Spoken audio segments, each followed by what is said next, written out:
My name is Mayor Torrance Harvey, Mayor for the City of Newburgh, New York. And we're going to start in about 5 or 6 minutes. And if everyone could start moving toward their seats, I am going to be shortly introducing to you the Assistant Secretary of the United States Air Force, which is Secretary Henderson and Lieutenant General Rice. They're going to come before you. They are here to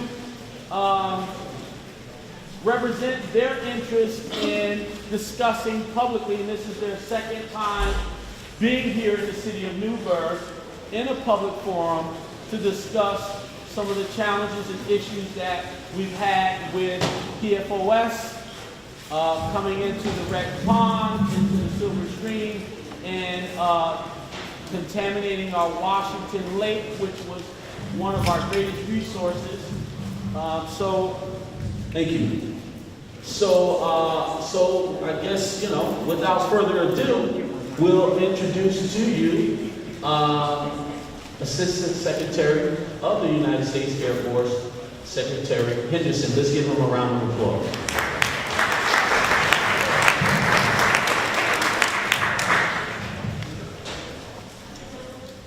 First of all, good evening. I'm sure I know where to hold the mic. I want to say thanks to the mayor for hosting us and for facilitating this interaction. I want to say thanks to the state and the county and the other government officials here that have worked so hard with us to address what is a very complex set of problems that we're trying to get after with regard to the water contamination here. I also want to thank the National Guard. General Rice, thanks for coming along with me, and thanks for the National Guard leadership and the representatives here for their work to be good partners and to get after finding solutions to the water contamination here. The primary objective of the visit this time it was to follow up, was to honor commitments from our last visit. We said when we were here the last time with Secretary McMahon, we said we would come back and we would check progress. We made some commitments about answering questions, about addressing the water that was still coming out in the recreation pond.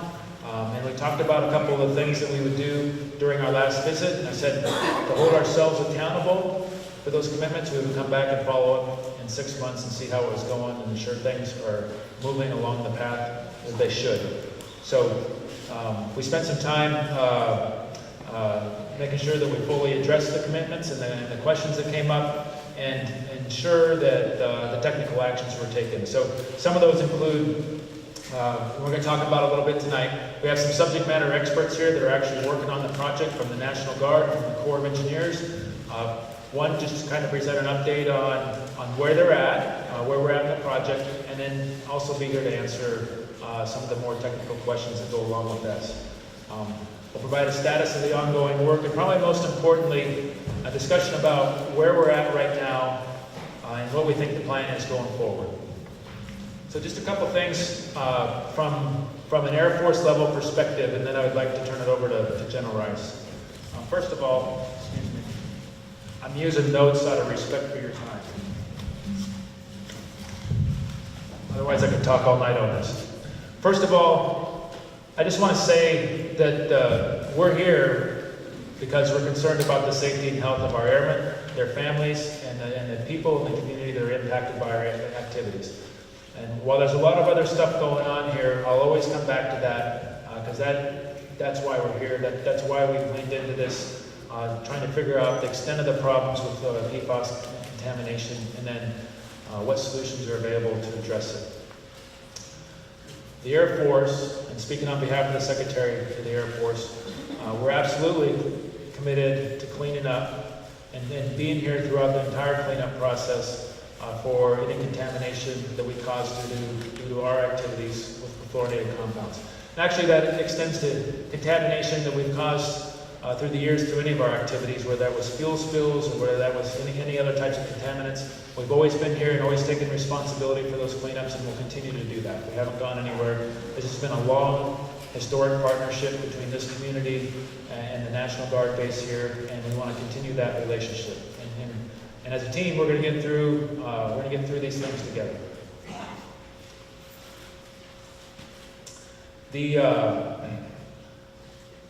This is an extremely emotional issue in any community where we have our water contaminated.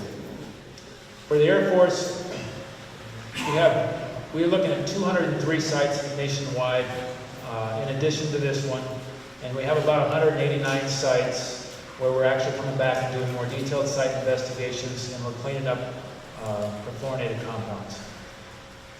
To date, we've invested about $321 million into these cleanups, and for fiscal year 20, we've asked for another $303 million to address environmental contamination writ large, to include the perfluorinated compounds. So when I say that we're committed to doing this, we take these obligations very seriously.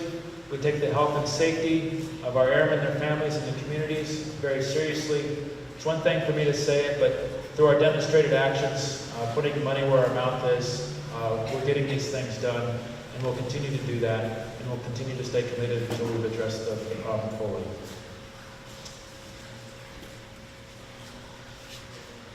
We use essentially a three-part strategy to get after environmental contamination. And the first one is the one that we're dealing with right here. It's identifying the extent of the problem, detecting the size of the plume, and then developing the solutions, the technical solutions to remediate and clean it up. That process, we do that through something called the CERCLA process. That's the authority we have to expend money on this. It doesn't move as fast as we would like, but we're moving as fast as we can. But that part of the cleanup is one portion of this. We do that in collaboration with the community. We do that in collaboration with federal and state regulatory authorities. We work very hard to get that right. Our second line of effort with the strategy is that collaboration piece I talked about. There's the technical piece of identifying the problem and cleaning it up. But an equally important piece of that is ensuring that we do this in conjunction with the community. And this is not an us versus them thing. This is working together as a team to ensure that we got the regulatory piece of this right, to ensure we all agree on what the extent of the problem is, and that we all have an agreement on what the best solution is. As we discussed the last time we was here, we usually do that through something called a Restoration Advisory Board, and we're going to talk about how that could potentially be a tool that we use in this community too, so that we can continue working together, providing updates on progress for cleaning up, and then getting and soliciting feedback from the community members directly on the solutions going forward. The last piece of this is the stuff that's going on at the national level. CERCLA authorities allows us to come up and repair the ecosystem that's been damaged. It allows us to address human health impacts. There's a whole lot of other parts of this that really belongs into a whole government response. This is a national problem. About 3% of the perfluorinated compounds produced ever in the history of the United States was actually used for firefighting foam. Okay? It was actually put into manufacturing firefighting foam. The Department of Defense and then the Air Force not the only ones using the firefighting foam. The FAA mandated the use of this stuff in every civilian airport, every military function, Army, Navy, Air Force, and then most fire departments have it and use it for petroleum fires. So that's just the firefighting foam piece of it. And the other 97% of the perfluorinated compounds that's out in our environment comes from the coatings that we put on carpets and draperies. It's the stuff that makes Teflon pans, it's pesticides, it's herbicides. This isn't a lot of stuff in our environment. So the DOD and the Air Force recognized early that this is a problem. We didn't want it in our water. And even though it's not a regulated chemical, we've taken early actions to get after this. Okay? But they're inside of CERCLA has its limitations.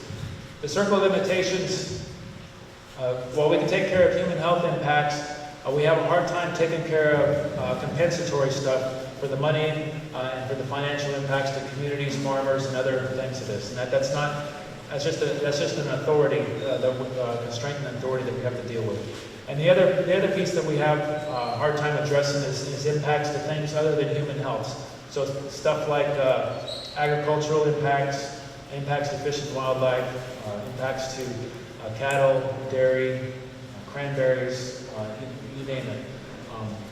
So the CERCLA limits us on those authorities, but there's other authorities inside the federal government, for the Department of Agriculture, Fish and Wildlife, Health and Human Services, that can help us get after that. And so that third line of effort is really about working together as a team, as a federal agency, and working with our congressional teammates to ensure that we have the authorities to address the totality of the problem. And along those lines, as we discussed last time, the Agency for Health and Human Services is doing studies on the impacts of PFAS and PFOA on human health.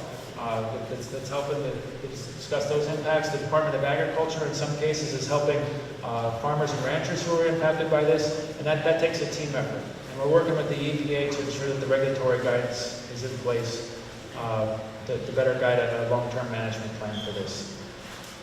I say all that to say, outside of the context of this, it's going to take a whole government response to get after what is really just the start of a national problem. And I just wanted to kind of reiterate our commitment to being a leader on that interagency team and continuing to go forward on that. My last piece, and the most important piece of this, is while we are addressing this at several bases, Air National Guard bases, closed bases, any